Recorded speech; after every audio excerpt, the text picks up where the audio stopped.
Welcome to the Devoted Way podcast, all about magic and miracles with me, Sora Schilling. It's time to hone in on your intuition, become artful, respectful, and nuanced with your relationship with energy, and live life based on your design. Your unique blueprint encoded with stardust from the ethereal realm and blood from those that have come before you. You know what to do and how to be, so trust in yourself. Hey there, everyone. So we are here for another podcast. I actually am really cold right now. The AC is going, so I've got like a sweater underneath me, but I'm super excited and to be here in this cozy environment with my guest. I would say dear mentee, friend, colleague. We've had the opportunity to be in space together on retreat. And so I absolutely miss you because I feel like it's been almost maybe a year since that point in time. And so I feel so lucky that we were able to do that. And I wish we can go back 1 year and be together again. So welcome, Rhea. Thank you. I was actually thinking about that this morning because it seems like it's been longer than a year. And I'm like, oh, it was only last year. It was great. I agree.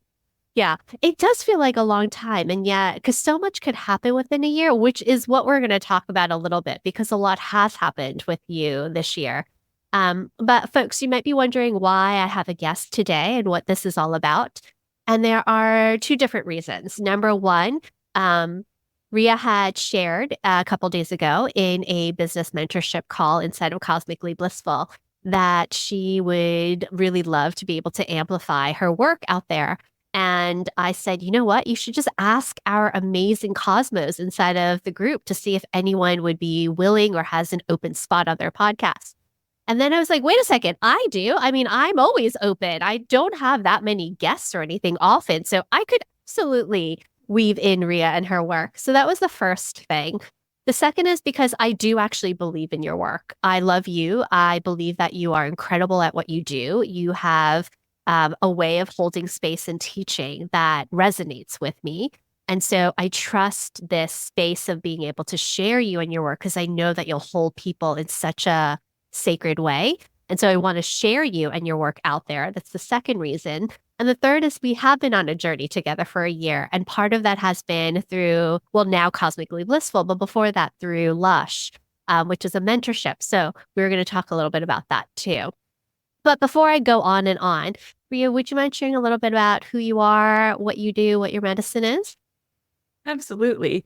So before I begin, I just want to say, thanks for seeing me and really seeing me. I think that's really important in my work and also to receive that. So much gratitude. And I love and adore you too.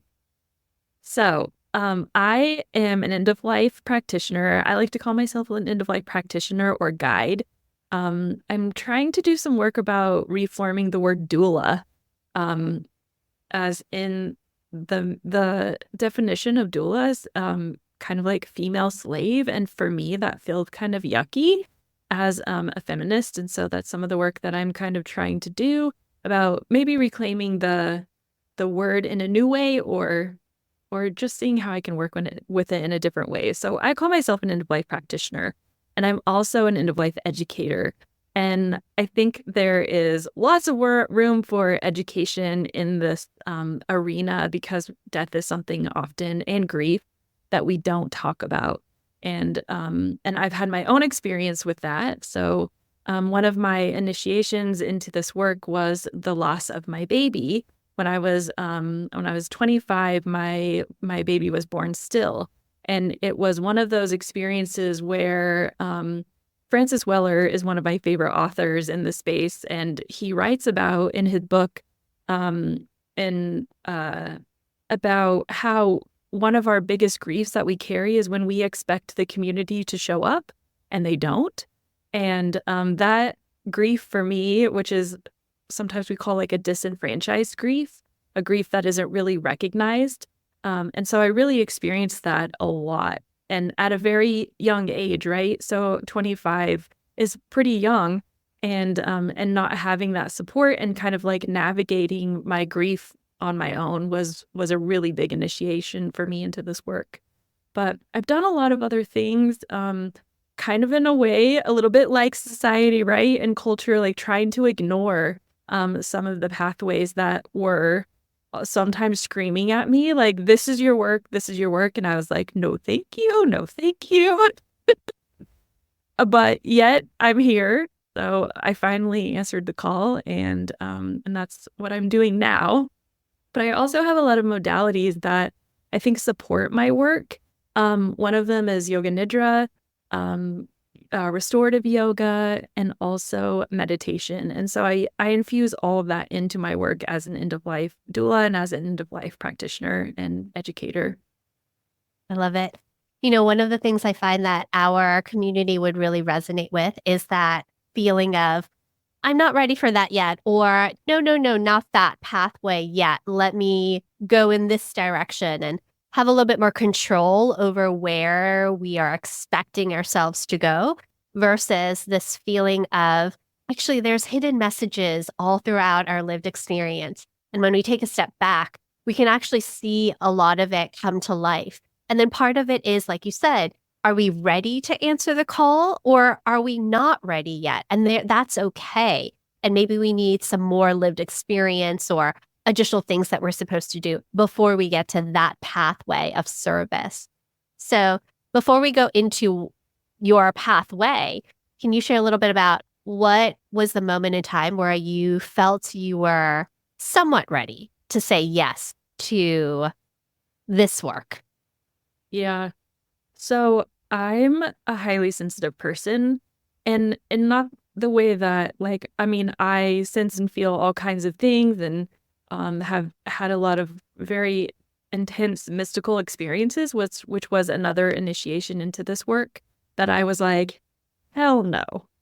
Um, but I think that it was another, for me, like another kind of like dark night of the soul moment, that I was coming to a close in my work where I was working as an interior designer, interior architect, and I had my own business, and I was just fried. I mean, I was so burned out. It's a really intense job, and doing it alone was even more intensity. And so I had kind of come to this place where I was like, I just can't hold this anymore. And was experiencing a lot of pain in my body that was just like intensifying and intensifying. And so health wise, mentally, like I was just like, I can't do this anymore. So I had the conversation with my husband, and I was like, I just need to take a year and like back off, like get myself back to myself, right? I love what you always say, call yourself back to yourself. And I was calling myself back to myself and really landing in what did I want for myself to live my best life so that I could be healthy and be mentally and spiritually happy. And it was just like I think following a whole bunch of little breadcrumbs. So I did some trainings, like I got trained in as a life coach. I followed a few other little niggles, like some of that was my restorative yoga training, yoga nidra. And then, but in between all of that was this call to death.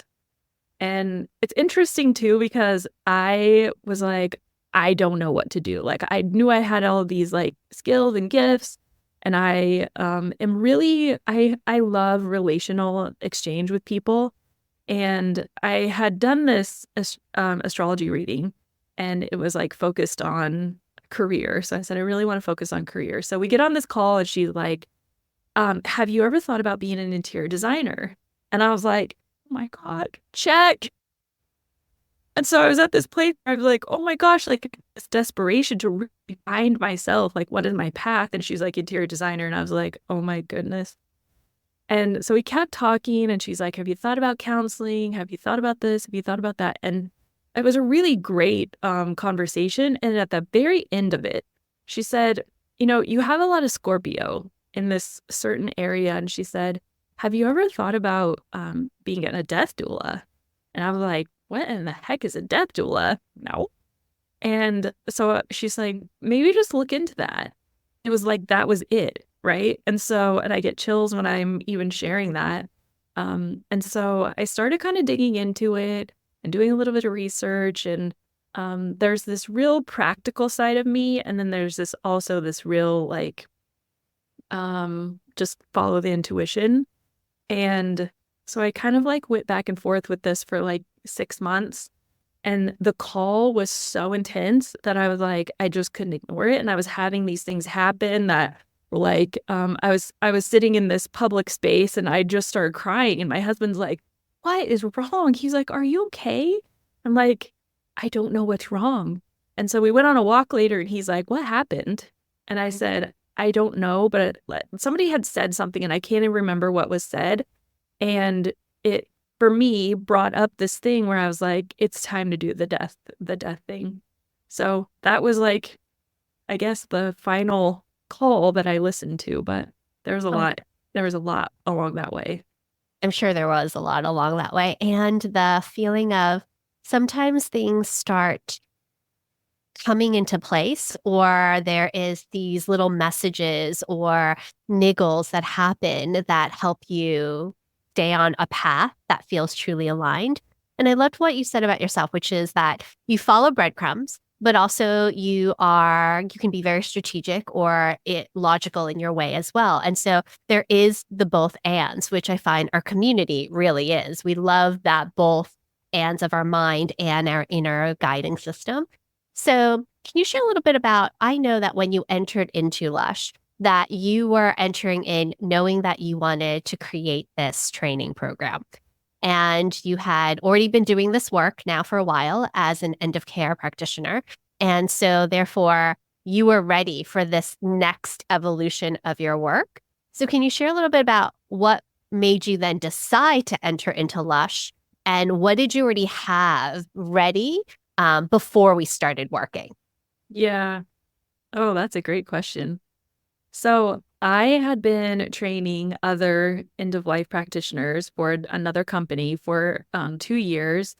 And it was just kind of coming to a close for me. And so I had that under my belt. I had worked at a hospital as a chaplain in trauma and ICU and all this stuff. And during COVID, so I had really experienced a lot emotionally, like I'd witnessed a lot. So it was just like this another really big initiation.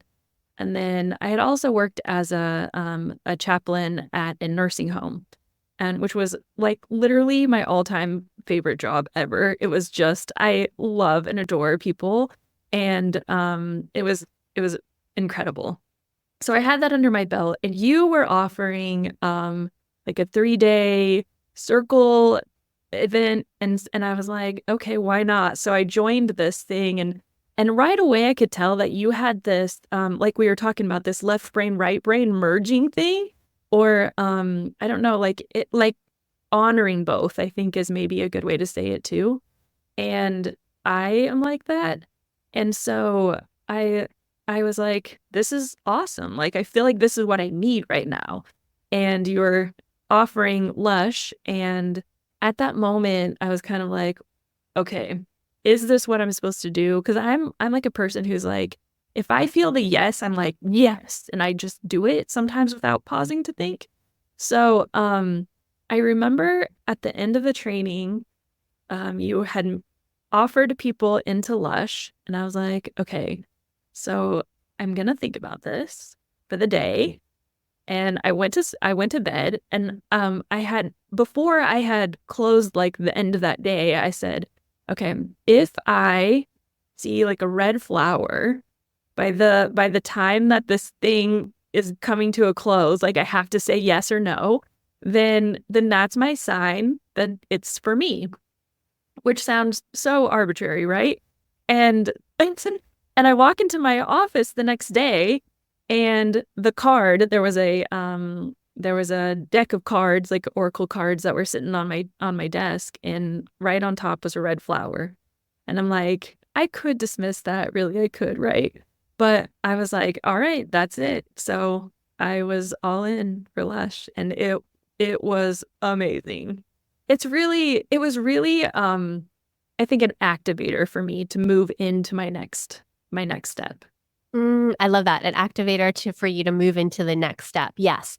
And you're right. Like sometimes these signs could be arbitrary. It could be our inner knowing already looking for the sign because we already knew that that was a thing or whatever it is. But it helped you make a decision by the end of it. And I often find a lot of my students, mentees, clients, students say that they have this niggle or something aligns or they don't really know why they're signing up for the thing, but they decide that this thing is the thing for them. And so I get that part.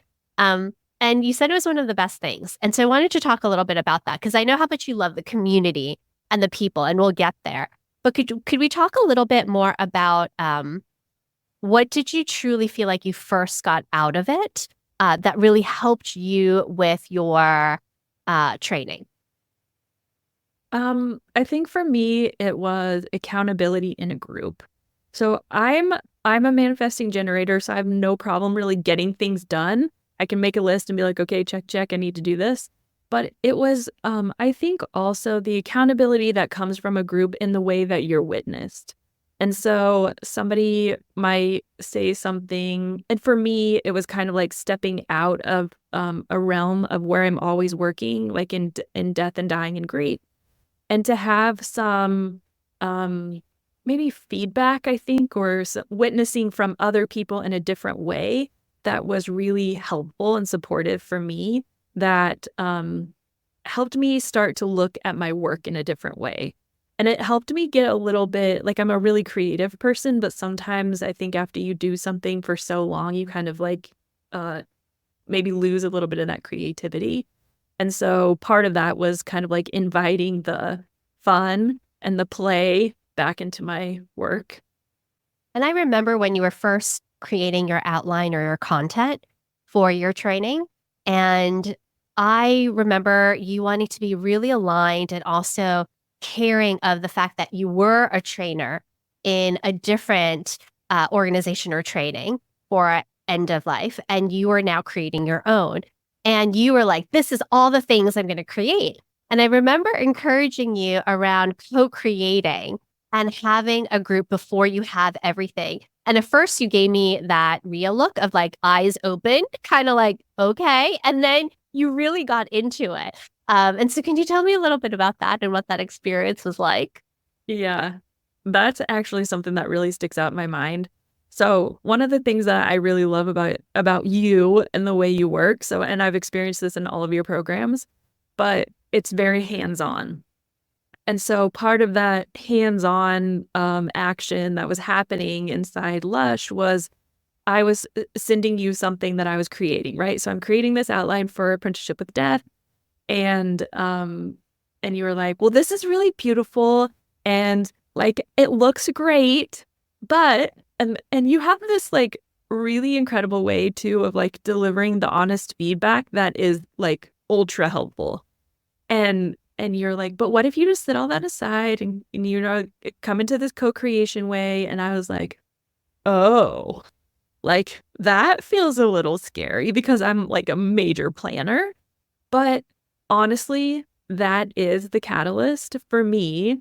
That was like, you just got to do the thing. Because I would have been planning until now, right?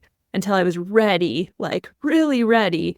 And and I think it just helped me kind of like get out of my head, sink into the place of my heart, and then begin calling the people in. And I really knew what I was delivering. It was like fine-tuning it because I didn't need to spend all this time like fine-tuning and fine-tuning. Like I knew what I was doing. Yeah. And there was this really great balance between you knew what you were doing, and I could help you not get stuck in doing more things that you didn't actually have to get done and to get your program out there in the world. And so, one of the places you did put some great intentionality and time, effort, and love into was your quiz archetypes to help you with your training. So, can you share a little bit about that process? Because I love your quiz and I love how it became one of the rooting systems for this. Yeah. Oh my gosh, the quiz. So at first, when I was beginning the quiz, I'm like, oh, this is cool. And I could totally get lost in something like that. But there was this also kind of practical side of me that was like, yo, you don't need to be doing that right now. But I could also see how they like played with each other. And one of the things I love about you and your way of showing up too is that infusion of playfulness. And so I was like, okay, I'm just going to play with this and I'll play with this and see what happens. And the more I played with it, the more I was like, oh my gosh, this is so much fun. And I think that really comes through in the way my quiz is delivered too. And so it, like, when I say quiz, it sounds like, I don't know, like maybe not such a fun thing, but it's just like this playful tool for people to discover. And what I love about it is the discovery that happens when people take my quiz. So my quiz is called What's Your Sacred Death Care Archetype? And when people take the quiz, I get the most incredible email back to me. That's my favorite part. So when people enter or become curious or have this call like I did about death care, there's often like this like, what? Why? Right? So that's what happened with me. And I remember even when I started my training, I was like, I don't know why I'm here. Like I'm just literally answering this call. So I think that this quiz is like this initiator, right? Or this like entryway, this like just opening this small little door to discover in a fun and playful way all of the ways that you could work in end of life. And so I think that oftentimes people think, oh, you have to sit at the bedside or maybe that's like the hands-on after death care. But I'm like, no, you could like help people write eulogies. You can like do legacy work with people. There's so many ways to work in end of life. And so that's what I encourage people in through the quiz. But then I get these incredible emails that come to me and they're like, oh, sharing these stories that I am like, whoa, I can't believe that I get to read this. And sometimes I'll read them, literally have like, I can't believe I get to read this because people are so vulnerable and the stories that they're sharing with me are, I know, life-changing. Like they've had these life-changing experiences of losing someone that they have loved dearly. One time I got an email from someone that was like, I just took your quiz. Last night I was sitting with my mom as she was dying and I was like, hold the bus. Oh my gosh, like someone was taking this quiz as their mom was dying. And I'm like, wow, like I get goosebumps all over thinking of that. But yeah, it's fun and it's playful and it's also super enlightening. I agree. I remember watching you create it, and we were working through you asking all of us, what do you think about these particular archetypes? And you were creating the results. And, one of the things I love about quiz is, yes, on the flippant side, it feels like, oh, it's just a little thing. But we know from this context and lens, this is part of our body of work. And this is one of the cornerstones of what we can provide others in a way that feels really accessible and the first doorway entry into it. And so, folks, if you want to take the quiz, it's consciouslivingconsciousdying.com/quiz.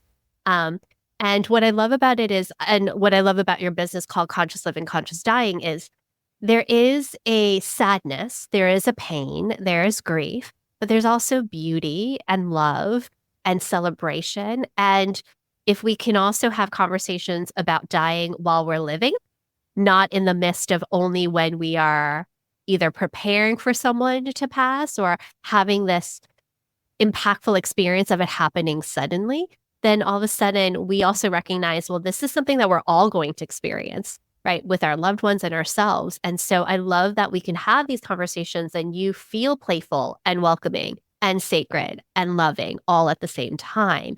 And so seeing that and seeing you inside of the quiz in that reflection, of course, people are going to want to email you and want to know more and see if they feel prepared to enter into your space and inside of death with, I think it's sacred. No, it's called apprenticeship with death, right? Your training.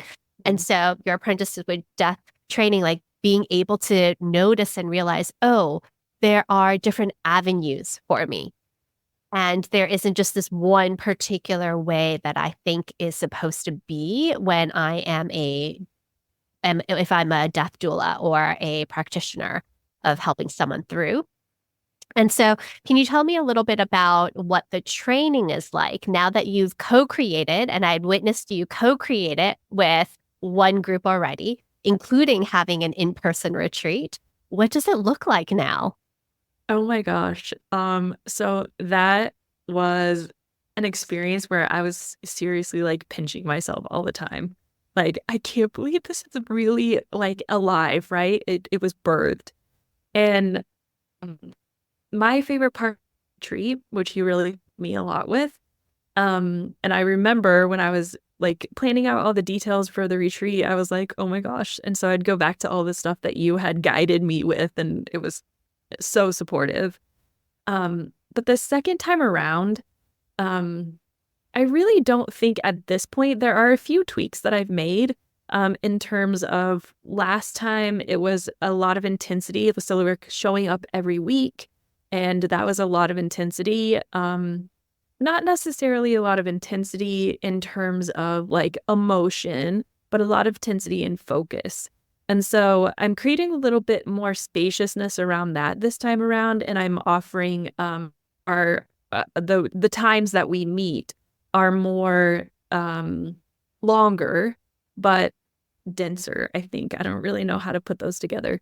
And then I have a lot of spaciousness for like Q&A and for people to have conversations, because I really think that's where the wisdom comes from, right? And something that I've really loved about the programs that you offer is that there's a lot of space for curiosity. And like, I could hear and teach at someone, right? But that's not the way that I am. I really like to be in conversation, see what kind of unfolds, because anyone could sit down and read a book or, go through a self-paced course or something like that. But I feel like it's the interaction that happens when people are telling their stories or sharing experiences, that's where we get to learn. So there's a lot of learning from one another. And in that same way, I don't show up as somebody who is like, I'm teaching you this. Like, I see myself as an equal. And one of my friends, when I was working at the nursing home, she actually said to me, because I had this intense thing that was happening in a case, and I was talking to her. She's also an end-of-life practitioner. And she said, Rhea, this is the advice that I'll give you. I'm like, okay, brace myself, right? I'm like, this is going to be so good. And it was, but it was so simple. And she's like, just remember that every time you enter a door, you're also learning. And I was like, touche. And so that's the way that I show up in my work. That's the way that I show up as a facilitator, is that I also get to learn. And I just love that reciprocity. I find that it's so valuable, and we'll end here, but the way that you teach your training, I wonder for folks, if you're wondering about your own mentorship, your own group program, your own training that you're ready to hold, that it's less about all the quote teachings and more creating space for the conversations. Because, like you said, when in Lush, for example, we were working through methodology, and the majority of the time was everyone telling their story, telling one healing story. And we were all just at the edge of our seats listening to every single person, because we don't get very often a chance to really hear each other and what's been happening or what's happened before. It's more like, what are you doing now? And how are you serving? And what's your business? But there was so much love in that, and transparency and vulnerability and reverence. And so we can naturally see their gifts and where they're going to go with this. But it was in that midst of that silence and listening.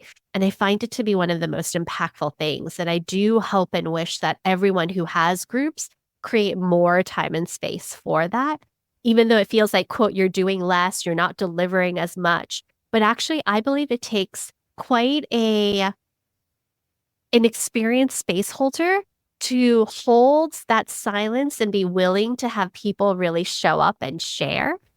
in a way that feels as if it is a place of harmonious equilibrium rather than, but I must now do something with this, right? So we let go of that hierarchical nature. So I love your program in that way. Yeah.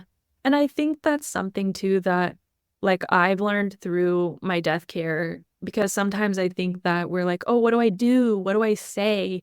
And sometimes there's nothing to do and there's nothing to say. And so it opens that floor for silence. And I will say that I remember that experience in Lush, and it was like, it's that transformation that happens when you get to witness someone else, like really witness it. Like, you know, when we started, I said, thanks for seeing me. But it's really witnessing someone in that way that you form that relationship, and that then you feel like you're in this really cool container that just feels so loving. Yeah. I can't wait. Wait. So tell us a little bit more about your training, when to expect it, how do we find out more, all of the things. Yeah. So we begin our second round July 27th. So we kick it off that weekend. And let's see, you can find out more going to consciouslivingconsciousdying.com/apprenticeship with death. So Apprenticeship with Death is the course, and there is an option there. You can contact me if you want to set up a meeting.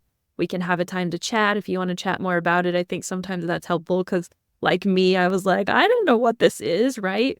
So there's also that option if you would like additional support. Amazing. So what I will do, folks, is I will put both information there. So I will put consciouslivingconsciousdying.com along with the Apprenticeship with Death link there so that you can learn more about the training. And then, of course, some of you might really want to know your archetype through the lens of Rhea and her work. And so Sacred Death Care Archetype, I will also place that link in. I highly suggest you go through it because it is amazing. The information is spot on. And it's also beautiful. And you know me, I love things that also just have a beautiful feel to it. So thank you so much, Rhea, not only for doing the work you do, for being in this community alongside me, and my just, I don't know, blessing to be able to serve you. Oh, ditto. Ditto. I'm so glad that I found your community and have made this connection. So I also feel very blessed. Thank you. Thanks. All right, Divine One. So I hope you have a great day. I hope this is a good listen, and I'll see you again for the next podcast. Bye, everyone. It is a blessing to serve you. My deepest desire is to bring nourishment to your soul, activate and enliven your inner landscape, and find inspiration through the sacred stories of others and myself so we remember we are collectively woven. If you would like to learn more about mysticism, spiritual devotion, magic and intuition, sacred leadership, business practices, and devoted energy coaching, please make sure you subscribe to Devoted Way podcast. As I continue to serve, may I humbly ask for a sacred exchange. I would be so appreciative if you would write a love note, otherwise known as a review. Share the episode with your friends and community members, and engage with me on Instagram at Devoted Way. If you have any questions you desire to be answered on Devoted Way podcast, please head over to devotedway.com and send me an email. Stay sacred and discover your path and join the Devoted Way. May magic and miracles occur in your life every day as you co-create a synchronistic new world with the Great Mother. Until next time, this is Sora Schilling.